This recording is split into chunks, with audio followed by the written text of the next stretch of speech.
Hey everybody, accomplished the impossible here today with a delayed but very much needed video on some new radio equipment.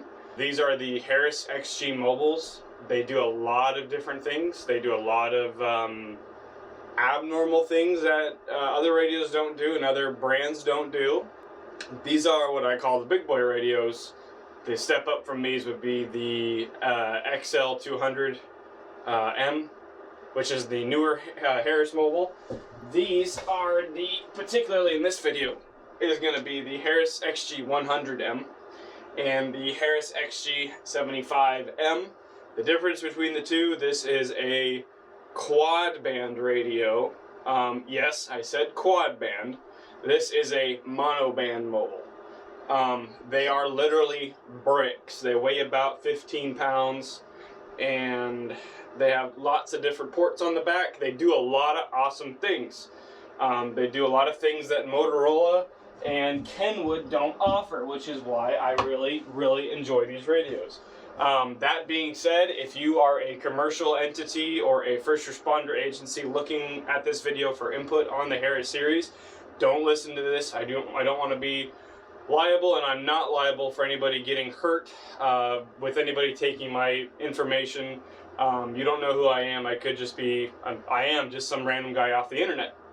So with that aside though, if you're getting these radios, you're amateur, you're GMRS, or you're a licensed individual, maybe commercially that does mobile, has a need for commercial radios that do P25 or analog, these are amazing radios to have. We'll go over why and enjoy the video.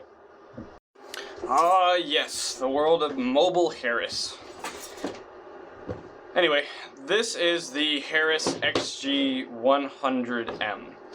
This is the Harris's flagship of the mobile radio, and this was their first real attempt at a all-band phase 1, phase 2 trunking system compatible mobile radio that also provided cutting-edge operation in the field and had great P25 abilities such as GPS, and was also capable of vehicular repeater mode for 7/800 band.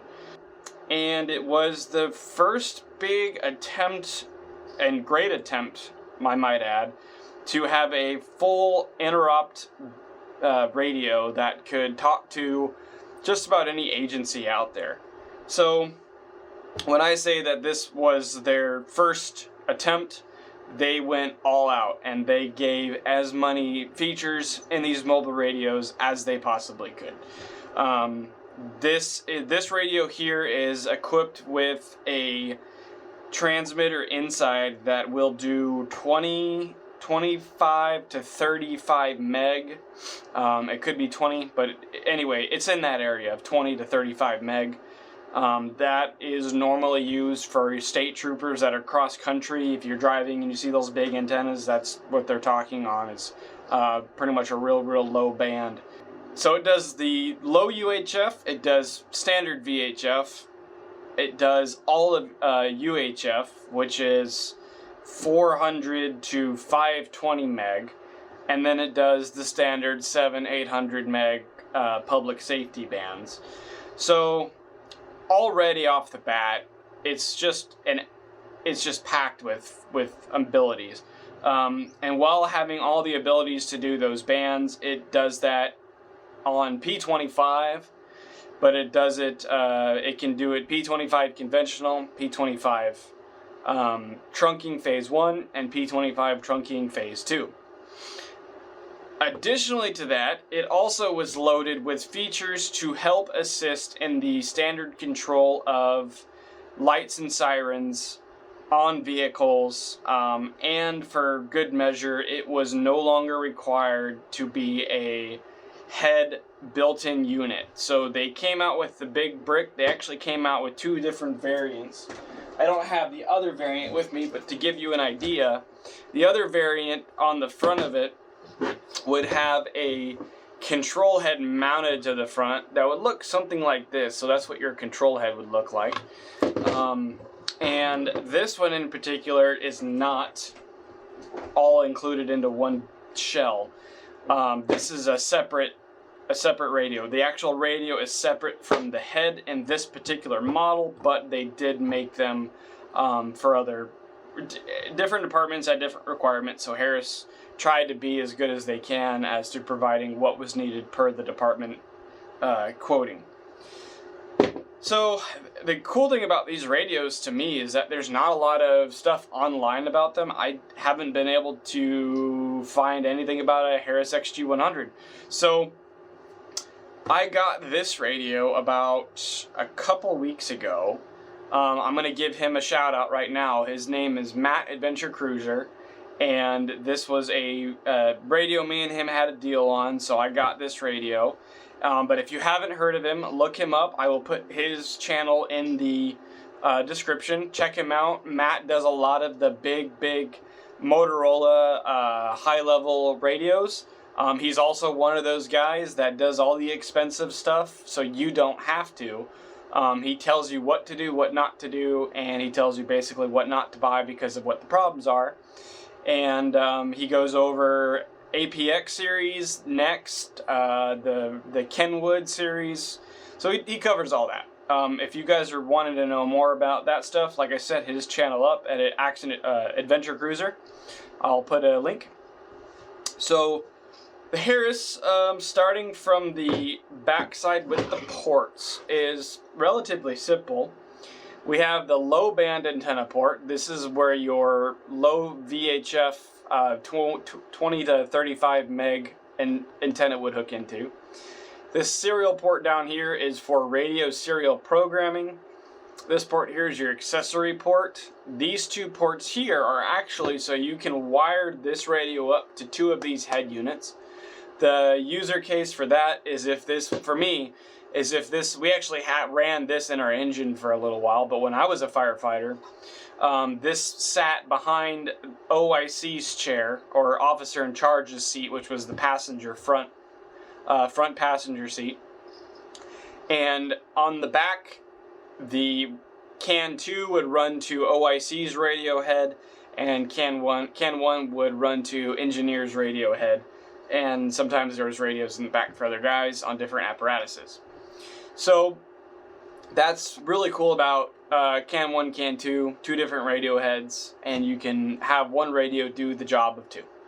And then you have the GPS port. That's obviously for the radio to get GPS, because this has the feature where it has in-band data, GPS data ability.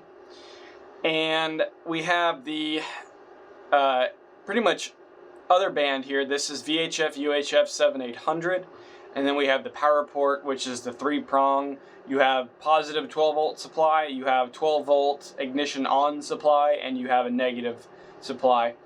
And if anybody knows where to get these connectors or wire harnesses, let me know. I am wanting some to get, but they just are kind of difficult to find.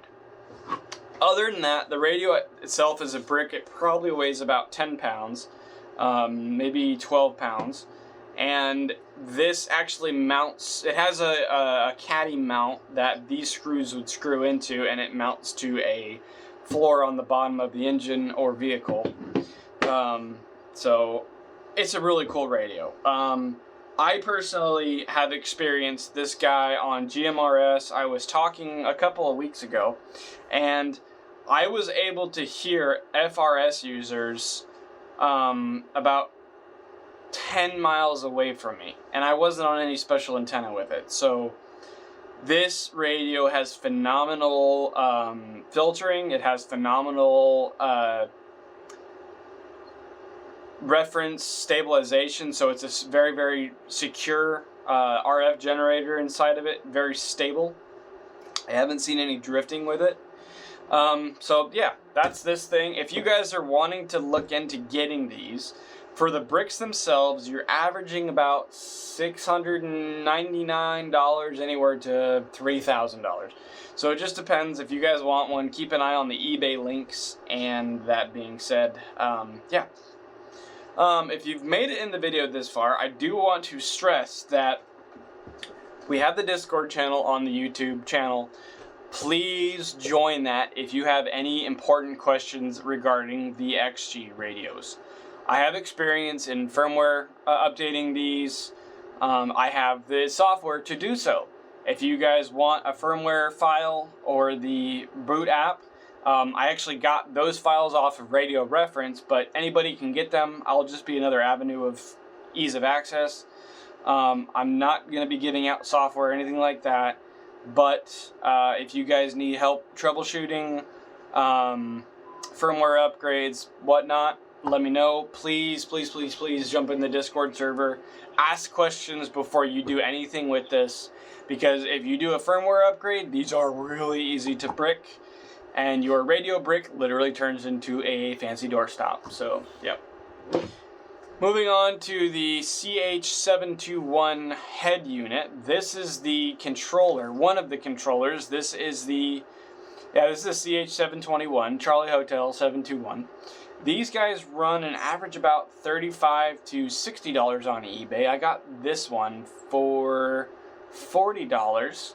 I have 3 of them. 2 of them are a spare. This one came from Electronic Warfare Zone LLC, and he is on eBay. And he sold me this one, really good condition, so he actually sells some pretty good products. Never had an issue with him. Anyway, on the back side of it, you'll notice we have 2 big blocks. This is just dust covers. This again is the serial port. This is the accessory port. And then we have the inputs for CAN 1, CAN 2. The audio output for the speaker actually comes out of the head unit, so that's interesting. Then we have the power input, so you need power for the head unit, power for the XG-100M brick, and that's about it. So these head units are actually really versatile. They will work on any of the XG series mobile radios. Harris was really good about keeping control of that and making sure that they didn't come out with a different head unit for every series of radios, so they're just kind of maintaining interoperability between their equipment with newer equipment. So it made it real easy for departments to buy a brick but not have to replace the head unit or vice versa. And you could upgrade from the XG-75M mono band to the XG-100M all band, or all mode all band for P25. So that's pretty much it for this video. I just wanted to go over these guys. Again, if you guys have questions, you can throw them in the comments. I do my best to reach them, but you know, life goes on, so I'm much more accessible in the Discord server. Just as a little bonus, this is the Harris XG-75M, and this is a mono band version of this. This one here is 7800. This is kind of like my home scanner radio. So I have this set up in the living room most of the time, and I have a speaker, low volume. But the only difference between these two, again, mono band, they both do phase 2, phase 1, and a lot of the characteristics are pretty similar. Serial, accessory. This particular one only has a single CAN port, and then this is the power supply tail, and then it has the SMA or TNC connector. I do want to stress that too. These connectors on these radios, if you guys are going to get one, or if anybody wants to get one, that is not a standard connector for BNC. That is the BNC type twist-on. I think they're known as TNCs, so if you're going to get one of these radios, make sure you get a threaded twist to BNC adapter. And I keep these on there so I don't lose them because, as we all know, doing radio stuff, RF adapters are pretty easy to use. Cost-wise, this guy runs you about $500, give or take. I got this one for $5.99. It was a full set of DC cables and control cables. So, if you can, and you're looking for these radios, try to get a deal that includes the speaker, the cables, all in one. You're going to be paying a little bit more for it, but it just helps you with a whole lot of headache down the road. So, that's it, guys. I hope that was somewhat informational. I'm going to start kicking up my YouTube channels again and trying to get more media out there. It's just been real busy lately. But Again, if you guys have any questions, join the Discord channel. I'll do my best to assist. If you guys want to see a demo of this thing in person or on the Discord group, again, jump in there, ask the questions, and get to it. So, if you guys like the video or the radio genre of this channel for Accomplish the Impossible, I definitely would appreciate a subscribe, or a like, and that does help to actually generate the video views. So on my channel, it hasn't been a whole lot of views as much as I'd want it to be, but we're making progress. So hope you guys enjoy, and we'll see y'all later.